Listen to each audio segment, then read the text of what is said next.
My girlfriend said, "I'm not coming to your brother's funeral. I barely knew him, and it's depressing." I said, "I understand." Then I went alone, gave the eulogy, and never contacted her again. When she texted 2 days later asking, "Are we still on for dinner?" 31 male, work as a building inspector for the county.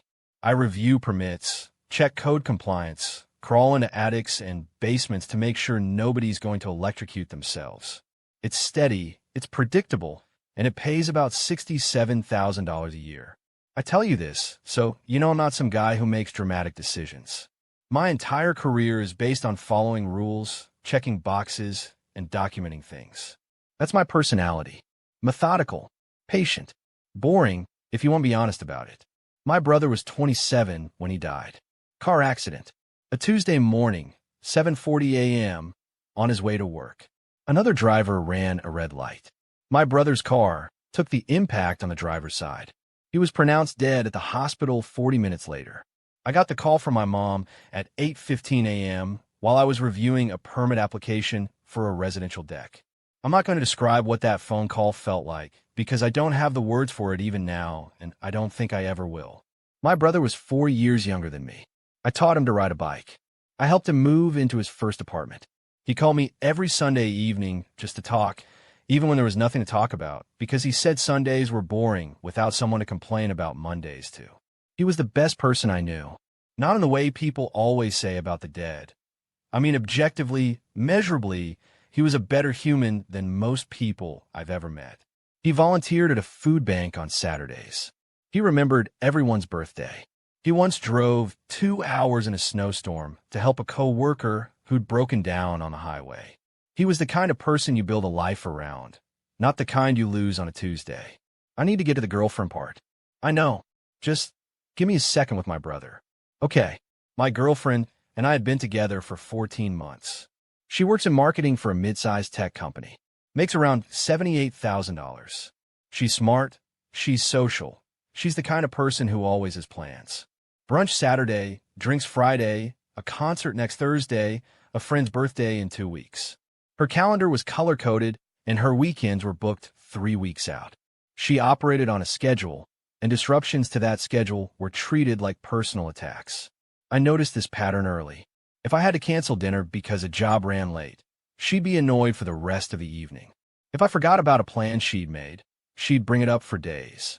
If I suggested staying in instead of going out, she'd say I was wasting the weekend. I wrote it off as us being different. I'm a homebody. She's a planner. Opposites attract, or whatever. My brother met her 3 times. Once at a family barbecue, where she spent most of the time on her phone. Once at a dinner where she left early because she had a thing. And once at my birthday party where my brother pulled me aside and said, "Hey man, is she always this scheduled?" I told him she was just organized. He gave me a look, this very specific look he had where one eyebrow went up and his mouth did nothing, and said, "Okay." That was it. That was the last thing my brother ever said to me about her, and it turns out it was enough. My brother died on a Tuesday. The funeral was set for Saturday. For days to plan a service, write a eulogy, help my mom function, coordinate with the funeral home, deal with flowers and logistics, and the specific kind of paperwork that comes with someone dying suddenly. I took bereavement leave from work. 3 days, which isn't enough. Nothing would be enough. I told my girlfriend on Tuesday evening. I called her from my parents' house where I'd been all day. My voice was wrecked. I told her what happened. She said, "Oh my God, babe, I'm so sorry." She asked if I needed anything. I said I just needed to get through the week. She said she understood. Wednesday, she texted me to check in. Sweet message. Thinking of you. Let me know if you need anything. I appreciated it. Thursday, she asked about the funeral details, when, where, what to wear. I told her Saturday at 11 a.m., the funeral home, dark colors. She said, "Got it." Friday evening, the night before the funeral, she called me. I was at my parents' house, sitting at the kitchen table, trying to finish the eulogy. My mom was asleep on the couch, medicated. My dad was in the garage because that's where my dad goes when he doesn't know what to do with his hands. My girlfriend said, "So about tomorrow?" I said, "Yeah. I've been thinking about it, and I'm not going to come." I didn't say anything for a few seconds. She filled the silence. I barely knew him. I met him like 3 times. And honestly, funerals are just really depressing, and I don't do well in that kind of environment. It triggers my anxiety. I'd rather be there for you after, when you actually need support. Like, we could do dinner Sunday. I'll make a reservation somewhere nice.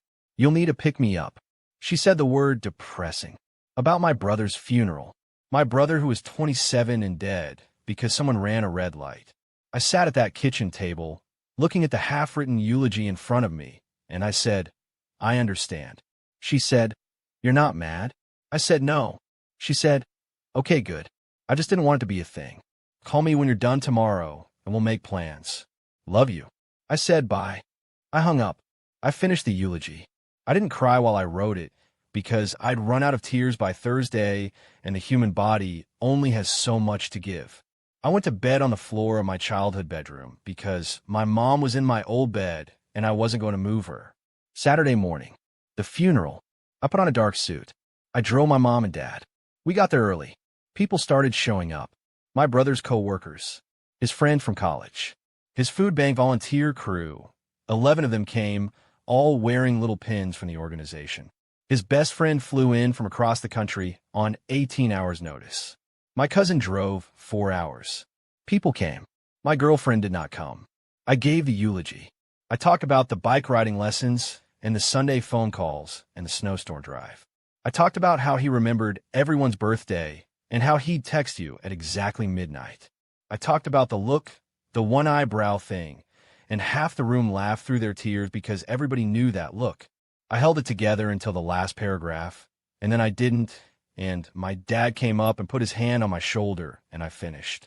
After the service, my brother's best friend hugged me and said, "Where's your girlfriend?" I said she couldn't make it. He gave me the one eyebrow look, my brother's look, I swear to God, same exact expression, and said couldn't. I didn't answer. We went to my parents' house for the reception. I stayed until 9 p.m. Drove home, walked into my empty apartment, sat on the couch in my suit, looked at my phone. No text from her. Not "how did it go?" Not "thinking of you." Not "I'm sorry I couldn't be there." Nothing. She'd posted an Instagram story at 3 p.m., a latte, and a book at what looked like a coffee shop, captioned "Me Time Whiteheart." At 3 p.m., while I was at my parents' house surrounded by people mourning my brother. I put my phone face down on the coffee table. I took off my suit. I went to bed. Sunday morning, 10:14 a.m. The text. Hey babe, are we still on for dinner tonight? I found this amazing new Thai place that has insane reviews. 7 p.m. I stared at it. The exclamation points. The insane reviews. The 7 p.m. like it was any other Sunday and not the day after I buried my brother. I didn't respond. Not that hour. Not that day. Not ever. Update 1, 9 days later. So a lot of people in the comments are saying I should have told her we were done instead of just going silent. I hear you. But let me explain where my head was at. The week after the funeral, I was barely functional. I went back to work on Wednesday because I'd used my 3 bereavement days and couldn't afford to take unpaid leave. I sat at my desk and reviewed permits and crawled into basements and did my job while carrying around a weight in my chest that made everything feel like it was happening underwater. I wasn't strategizing a breakup. I wasn't plotting revenge. I was just surviving. I didn't text her back Sunday, or Monday, or Tuesday. She texted me Monday afternoon. Hey, you alive? You never answered about dinner. She texted Tuesday morning. Starting to get a little worried. Can you at least text me back? Tuesday evening. Okay, seriously, are you ignoring me? This isn't funny. Wednesday, she called. I declined it. She called again. Declined. She left a voicemail that said, I don't know what's going on with you, but the silent treatment is really immature. I understand you're going through something, but shutting me out isn't okay. Call me back. Going through something. She described the death of my brother as something, like a bad day at work, like a traffic ticket. Thursday, 5 days of silence. She sent a long text. The gist, she was hurt that I was pulling away during a time when we should be leaning on each other. She said she'd been giving me space, but that my silence was emotionally abusive and that she deserved better than to be ghosted by her own boyfriend. Emotionally abusive for not texting her back the week my brother died. Because she didn't come to the funeral. Because it was depressing. I almost responded to that one. Almost. My thumb was hovering over the keyboard. But then I thought about what I would even say. What combination of words could possibly convey the absolute devastation of having your brother die? Burying him without the person who's supposed to be your partner, and then being called emotionally abusive for not making a dinner reservation 5 days later. There aren't words for that. So I continued saying nothing. Friday, day 6, her best friend texted me. Someone I met a handful of times at group outings. She said, "Hey, I know things are complicated, but she's really struggling with the silence. Can you at least let her know where you stand? She thinks you're breaking up with her." I texted back, "I am." Her friend said, "Wait, seriously? Over what?" I said, "She knows." Her friend said, "She says she doesn't know what she did wrong." That sentence sat in my chest like a stone. She doesn't know what she did wrong. She genuinely, authentically does not understand that refusing to attend your boyfriend's brother's funeral is relationship ending. It's not even on her radar as a significant event. In her mind, she made a reasonable personal choice about an uncomfortable social obligation, and now her boyfriend is being dramatic about it. That's when I understood something about her that I should have understood a long time ago. She wasn't being cruel. She was being herself. This is who she is. She is a person who fundamentally cannot prioritize another person's pain over her own comfort. It's not malice. It's something worse. It's architecture. She's built that way, and she doesn't even see it. I didn't respond to her friend after that. I blocked my ex's number. Not dramatically, not with a speech. Just went into settings, blocked, moved on. Saturday, exactly 1 week after the funeral, she showed up at my apartment, knocked on the door. I looked through the peephole, saw who it was, and didn't open it. She knocked for about 3 minutes. Then she said through the door, "I know you're in there. Your truck is in the lot. Can you please just talk to me?" I said, through the door, "We're done. I need you to leave." Done? Over what? Because I didn't go to a funeral? I told you funerals give me anxiety. My brother's funeral. I know whose funeral it was. I'm saying you can't end a relationship because someone has a boundary around grief events. That's my mental health. I said nothing. She waited. Then she said something I'll remember for a very long time. She said, "You're making this way bigger than it needs to be. People die. It's sad, but you can't expect everyone to drop everything and sit in a sad room for 3 hours just because you're upset. People die. It's sad." I heard her walk away about 30 seconds after that. I sat on the floor behind my front door for maybe 20 minutes. Then I got up, made dinner, and ate it in silence. Update 2, 2 weeks later. Okay, last one. I promised myself I'd write this and be done because I need to stop carrying this publicly and start carrying it privately. After the door conversation, things didn't end the way I expected. I thought she'd be angry for a week and then move on. She's a next thing person, always has plans, always has somewhere to be. I figured I'd become last month's calendar entry within days. Instead, she went to my mom. Let me say that again so you absorb the full weight of it.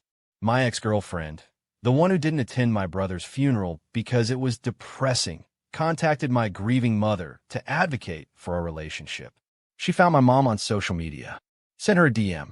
I didn't know about this until my mom called me, confused and upset, saying, "Your girlfriend sent me a message saying you're not talking to her, and she's worried about you.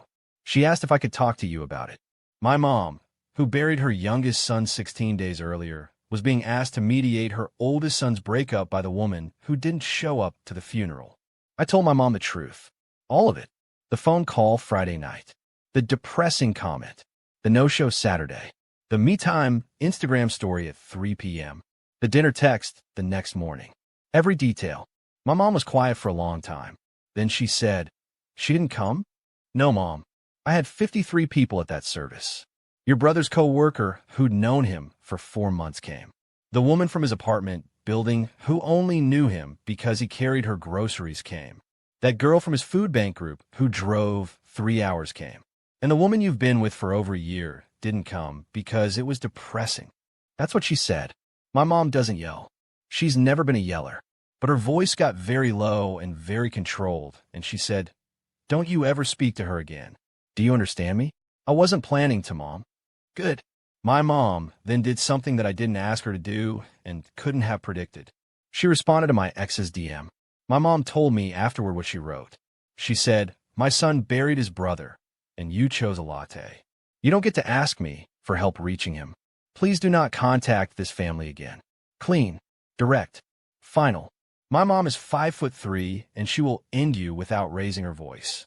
I come on my quiet honestly. My ex did not respond to my mom's message, but she was not done with me. About 4 days after the DM incident, I got a call from a number I didn't recognize. I picked up because I sometimes get work calls from unfamiliar numbers. It was her sister, her older sister, who I'd met exactly twice and who had the same scheduled-to-the-minute energy but amplified. Her sister opened with, "I think you owe my sister an explanation at minimum." I said, "I don't owe her anything. She's been crying for 2 weeks. My brother has been dead for 3. Silence. A long one. Then her sister said, "Look, I get that you're in pain, but you can't punish someone for having boundaries. She has every right to decide what events she's comfortable attending. And I have every right to decide who I'm in a relationship with." I decided. You didn't even give her a chance to make it right. What would making it right look like? She can't go back in time and come to the funeral. The eulogy's been given.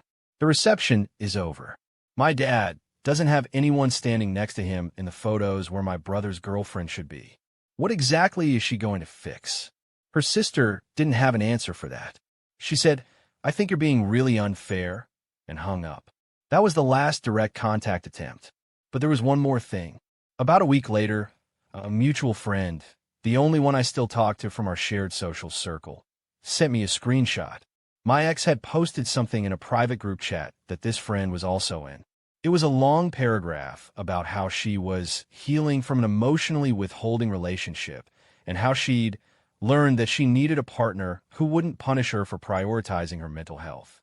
She said I had used grief as a weapon and that she was choosing to release that negative energy. She framed herself as the victim. Of course she did. In her version, she's a woman with healthy boundaries who was unfairly punished by a boyfriend who weaponized his dead brother to control her. In her version, the story makes sense. She's the protagonist. I'm the villain. I didn't screenshot it. I didn't respond. I didn't correct the record in that group chat. Because here's what I learned from giving a eulogy at 31. You don't have to convince everyone. You just have to know the truth and live with it. The people who were at the funeral know. My family knows. My brother's friends know. The 53 people who showed up on a Saturday because my brother mattered to them, they know. And that's enough.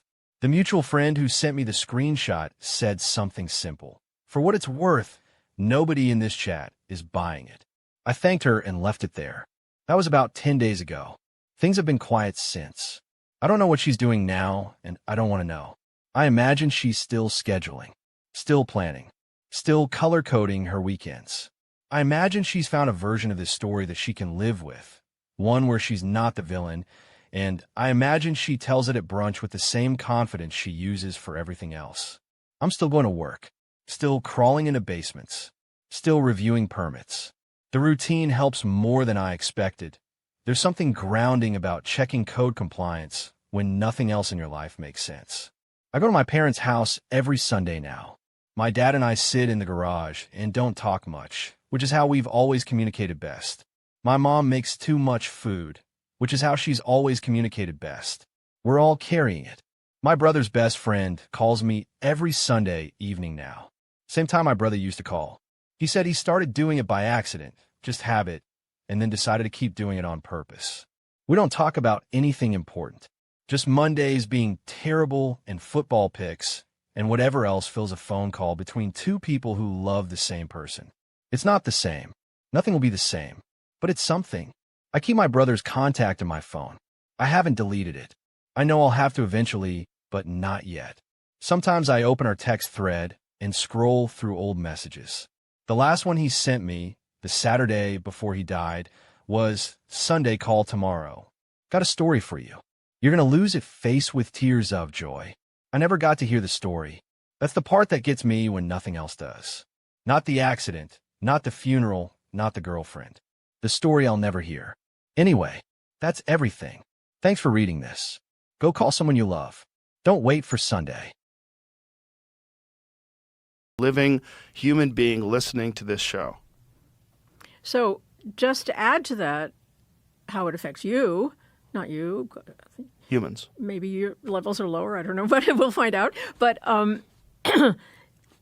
both men and women who have lower fertility, on average, these are studies, there have been about 4 or 5 studies that have shown this, lower fertility and sperm count on the male side, die younger. Die younger. Okay? This should be of concern to everybody. Yeah. Life it makes expectancy sense. is short. Yeah. You have less vitality. You have less energy, less life force. And the things that affect your sperm, your vitality, your testosterone are also affecting other. It's a canary in the coal mine, if you will, of lots of things that are going south. Right. At the same time. Which completely makes sense. And as the case of my friend Philip, all this fatigue, all these issues that he was experiencing. Yeah. Yeah, it's not just never just one thing. Right. Yeah. It is quite disturbing how uncommon these discussions are, though. That's what's crazy. That this should be a huge factor. I mean, we get concerned with so many, there's people concerned with alcohol consumption. It's a big thing, and that has had an impact. Children today, or young adults, I should say, today are consuming much less alcohol than people in the past. Cigarette smoking, we're aware, very dangerous. Much less cigarette smoking than in the past. The consumption of these endocrine disrupting chemicals is essentially the same as when we talked 5 years ago. So I want to go back to this question I asked, is whose responsibility? So I don't think it's great for you and I to be concerned and for your listeners to be concerned, but in fact, it shouldn't be our responsibility because the drug FDA does drugs, right? They're pretty good control of, safety of drugs. Pretty good. Yeah. Okay, we can talk about that. But compared to chemicals in our daily products, the products we use every day, it's fantastic because the regulatory agencies are not doing the job. Right. Okay? And so that's why it's all out there because they're not doing the job. Here, in Europe, it's much better, by the way. Is it? Yeah. Well, that's bad because they're going to beat us. They'll out-reproduce us. We'll go away. And they'll take over. No more America. We have to get people angry enough to put pressure on, there's a bill, the TSCA, Toxic Substances Control Act, which should be doing a lot of this. And I think it's coming up for revision. And maybe people can pay attention to that and read about it and, think, government should be doing this. It's not our job. It's not our job to worry about what's in our pants and what's in our this and our this and our this. Right. You were asking what's in, denim and so on. Should we have to read up on that? Are there dyes for jeans and clothes that are not toxic? Yes, but as I said, this is expensive? not my area. I understand. Yeah, you got to get. I can give you a name if you want to get somebody on clothing and on this. Yeah, I'd be happy to. Yeah. But just because it was relatively new to my consciousness when I was, doing the film, and before that, we didn't collect data on that, unfortunately. Maybe we should do another study. Which reminds me, there is just like